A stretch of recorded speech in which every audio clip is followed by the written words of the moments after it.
Welcome to this quick guide on creating a poll in a WhatsApp community on WhatsApp web on PC with the latest update.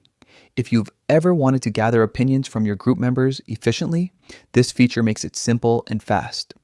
Let's walk through the steps step by step so you can start polling in minutes. First, open WhatsApp web on your computer and log in if you haven't already.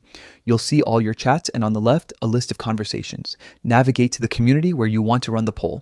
Open that community to access its chat stream and member list. Next, locate the attach icon in the message input area. It looks like a paperclip.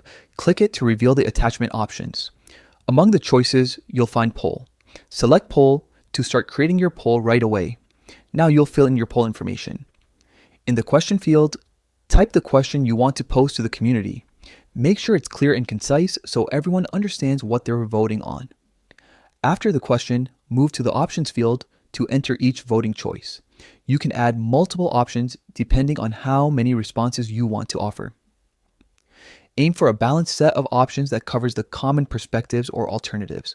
If you need to adjust anything, you can edit the question or the options before sending. Take a moment to review your wording to avoid ambiguity and to encourage thoughtful responses. Once you're satisfied with how everything reads, look for the send icon, click the send icon, and your poll will be published in the community chat.